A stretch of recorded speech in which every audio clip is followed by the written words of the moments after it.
Welcome back to my channel, Flippin' Ain't Easy. I just wanted to make a video about what happens a lot in this business, and it's called getting scammed. And I want to talk to you about some ideas, what we can do as sellers to combat the problem. So without any further ado, let's go.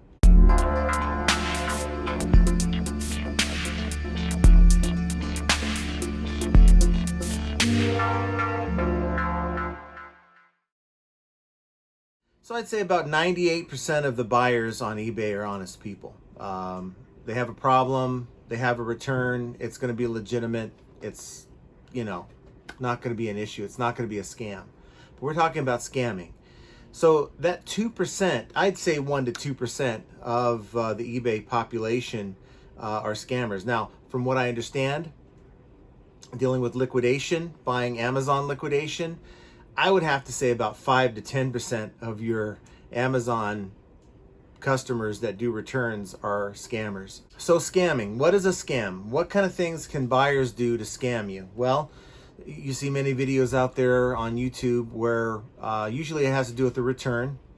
Customers will buy an item from you, and after receiving the item, they will state that there's a problem. And sometimes the customers will reach out to you by eBay message, and sometimes they'll just open a return, okay? And so in almost all cases, it's not a, I changed my mind or anything like that, reason for return. It is item not as described, or item is damaged, or something like that. And you're forced now to not only accept the return, but to pay for that return label. So to add insult to injury, you receive the item and you open up the item to find out that either, here's the scam, it's broken, it's not the same item that you sent them. Sometimes it's not even the same size package that you send the buyer. And so you're dealing with the situation. You're sort of mad at first. You're sort of angry. You feel sort of violated. That's at least how I feel. And it kind of makes you mad, because I wouldn't do that to anyone as a buyer or seller. I wouldn't scam anyone like that. And to think that somebody, it makes you wonder, were they thinking of doing this when they bought it? Were they thinking of doing this once they received it? What's going on here? You see all kinds of stories where someone receives something totally different. They send an electronics item, they get back a screen protector, and it's like, hold on, eBay, how can you substantiate even covering for this buyer when it's obvious what they're trying to do here? And so the problem with eBay is that they are constantly looking out for the buyer, and they want to put every situation in the same box. Well, every situation, every return is not the same. And so I think that's a big problem. So what do we do? How do we combat these scammers? And so I'm going to pretty much give you a solution to the return scammers. Well, here's what I do. So you ship the item as you would any other item, hoping that it's a legitimate customer. Whether you get a message from the customer or if it's just a message from eBay stating that a return has been opened, you accept the return. You have to do that. But what I will do is I'll go in and I'll click on contact the buyer. And I'll state something to the effect of, I'm sorry that you found that there was an issue with the item.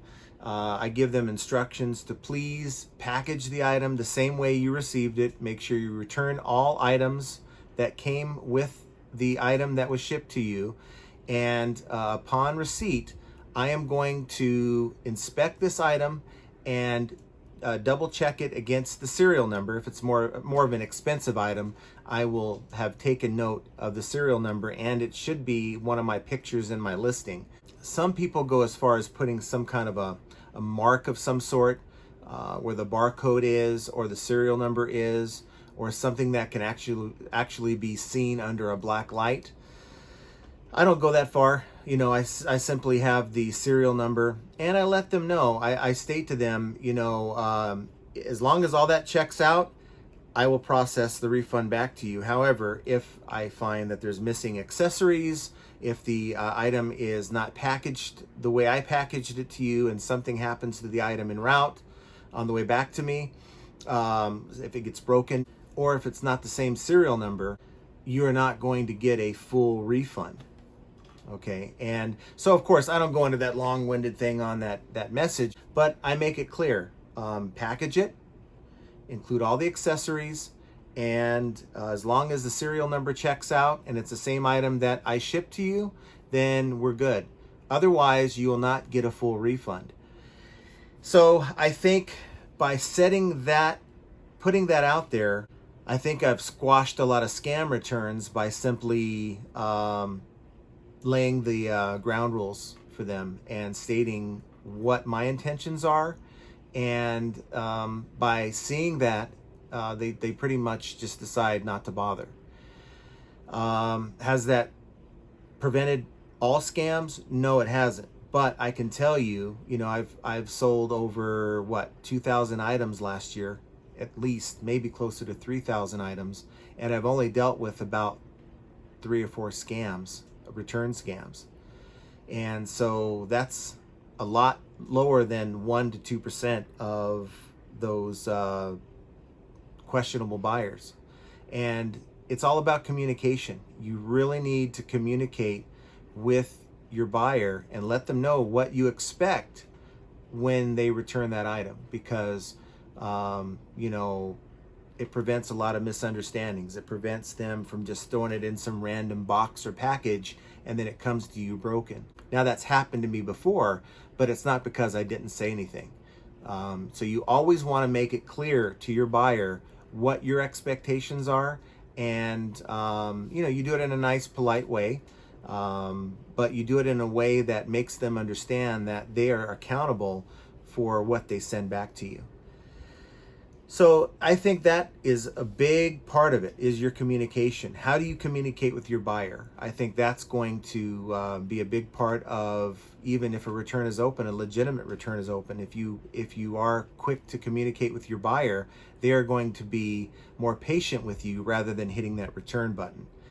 So what do you do when you receive that item and it's not the item that you shipped to them, or if it's broken? Well, if you're a top-rated seller offering free returns, you have the ability of going into the refund, and you can deduct 50% of the sale price of the item, and it doesn't have to be 50%, anything up to 50%. And that, of course, you're not going to be able to retain the entire value. So in a sense, the buyer still sort of wins, but not quite the way they thought they were going to win. And a lot of these buyers, they think they're going to be able to keep the item and get a full refund. If you have the top-rated seller on your account and you offer that 30-day return, then you're good. If you are above standard and you offer free 30-day returns, you will also have that ability. If you have any problems with your account, like very high, not high, but very high returns, you're going to be sort of stuck. You're not going to be able to have that option. So it's in your best interest to help combat these returns, to keep your account in good standing and avoid these defects that you can get from various things like late shipment, high, not as described return rates for even a particular category can affect your account. And so something that I personally have to work on. I have one category in the health and beauty that's causing me all kinds of fits. And if I was to get a scam return right now, I'd be out of luck because I'm very high in one category. It's something I'm working on, and I'm actually selling more items in that category so I can help improve my ratio. So by the time the 20th of next month rolls around, I won't have to worry about it. I'll be fine. And that's one way to correct that. So yeah, have you had experiences with scamming, and how did you handle it? Did you just sort of eat it? I mean, I think that's eBay's mentality. They sort of want us as sellers to write this off as the cost of doing business. But it's not right when someone steals from you, and that's what it is. It's no different than going to your local store and grabbing something and running out the front. It's theft, and it doesn't feel good when it happens to you as a seller. It sucks. But hopefully, some of the ideas that I talked about in this video will help you maybe detour your buyers from following through with the thought they might have had to return that item and scam you. Hopefully your communication, I think it's the most important thing that you can do as a seller on eBay, is to communicate with your customer, because it's going to alleviate a lot of problems such as this and other misunderstandings that the customer may have about your item. And the longer you take to get back to them, it's going to cause you problems. So with that said, please consider subscribing to my channel.